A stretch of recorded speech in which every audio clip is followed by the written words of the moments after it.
Hope you all are well and safe.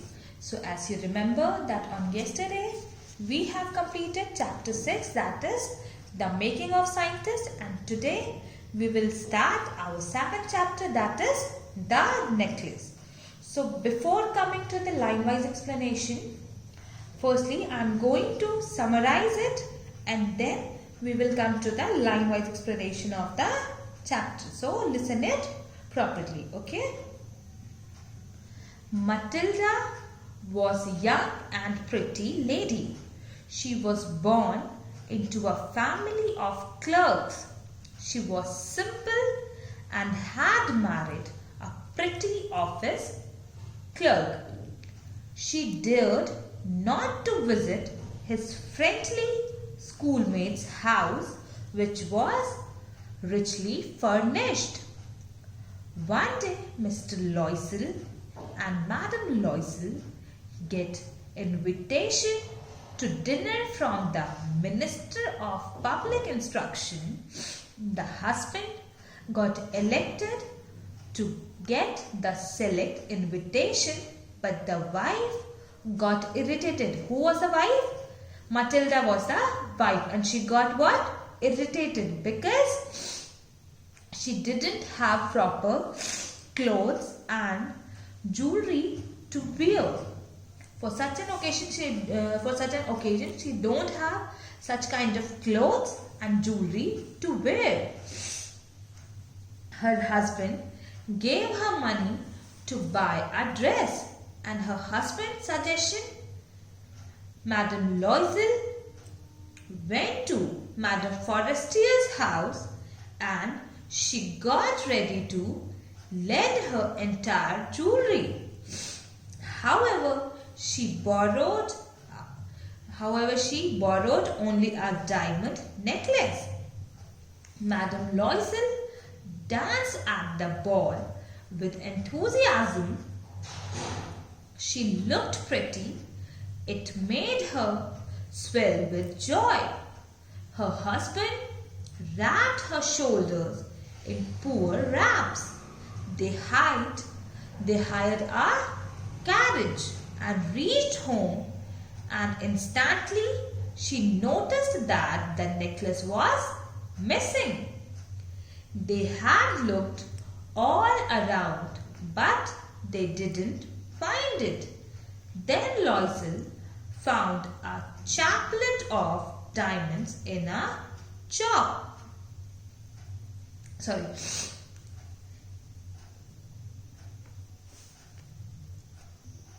Then Loisel found a chaplet of diamonds in a shop. Now you wanted to know that what is the meaning of chaplet? Chaplet means garland, you could say, okay? It looked exactly like the lost necklace, and they bought it for 36,000 francs. They handed the jewel to Madame Forestier, but she didn't open it. But it took them 10 years to repay the borrowed amount from which they bought the necklace. The Loisels sent away the maid and lived in rented room in an attic. They led quite a humble and poor life for a few years. Thus they repaid their loan. One day, Mrs. Loisel happened to meet Madame Forestier while they were taking a walk. Madame Forestier revealed that her necklace was of false diamonds, or revealed that her false necklace was only worth 500 francs. Now, we will come to the line-wise explanation of the chapter. She was one of those pretty young ladies born as if through an error of destiny into a family of clerks. She had no dowry, hopes, no means of becoming known.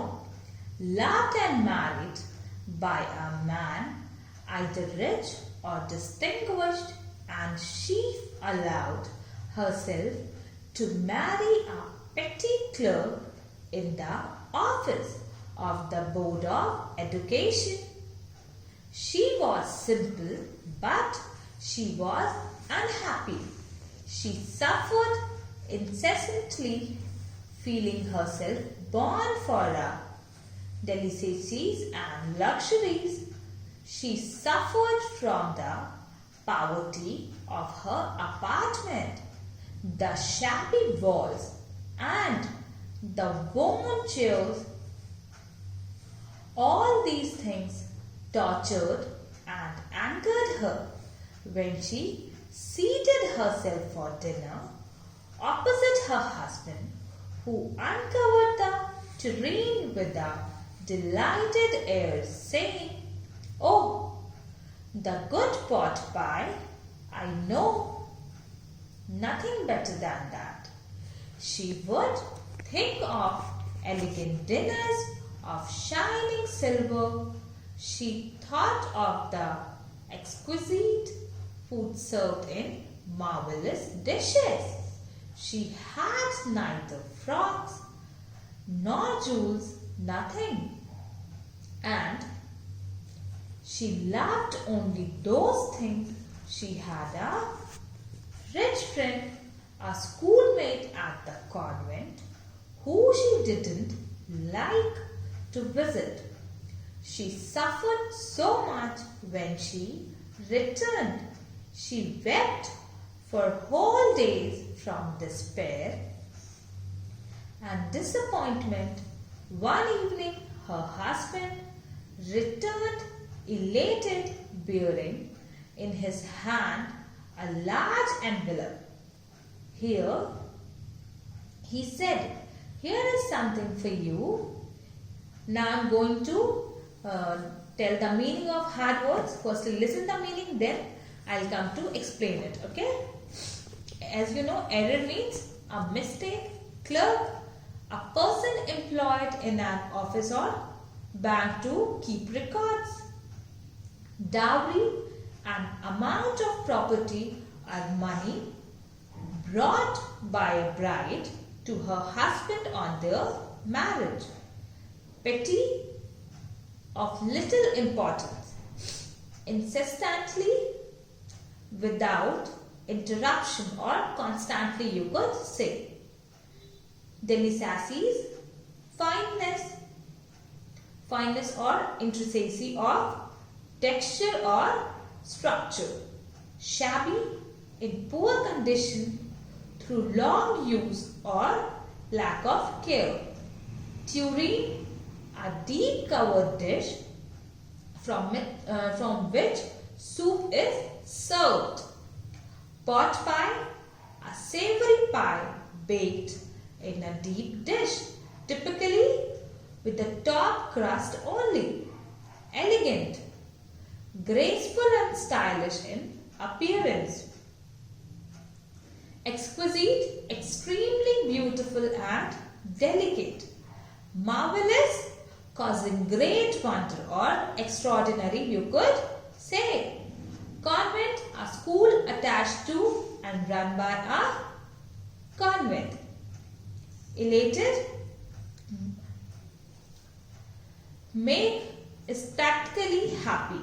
Make someone happy. Okay. So now come to the explanation part.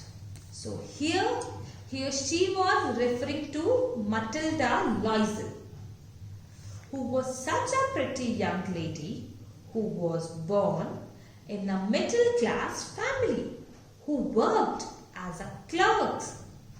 Her family didn't have any means or mediums to arrange or provide dowry for her marriage.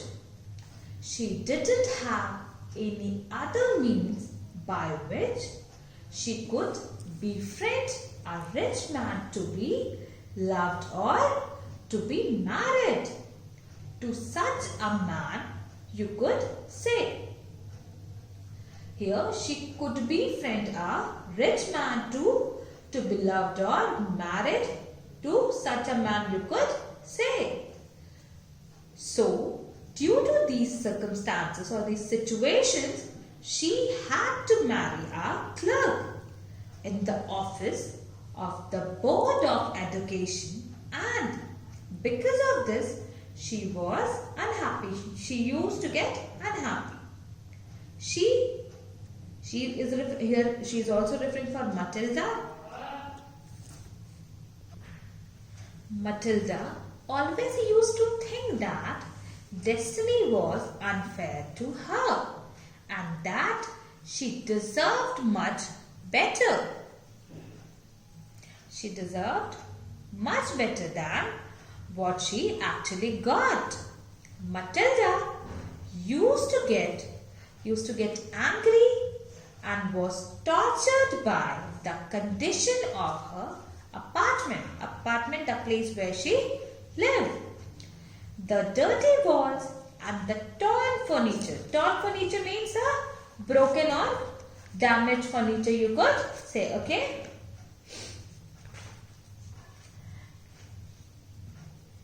Torn furniture used to irritate her. Matilda used to think about elegant dinners being served in marvelous dishes. When her husband used to praise the homemade food served in simple dish.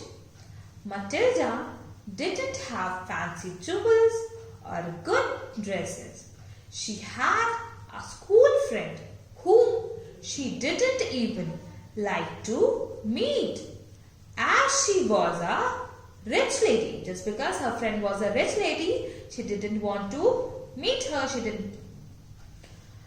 After meeting her, she used to cry. After meeting with her friend, Matilda used to cry for days together, looking at the condition of her life. One day, Matilda's husband came back home from work. One day, Matilda's husband came back home from its work in a happy mood, holding an envelope in his hand. He informed her. He informed whom?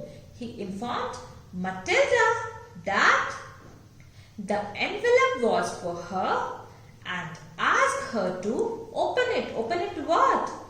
To open the envelope. Her husband asked Matilda to open the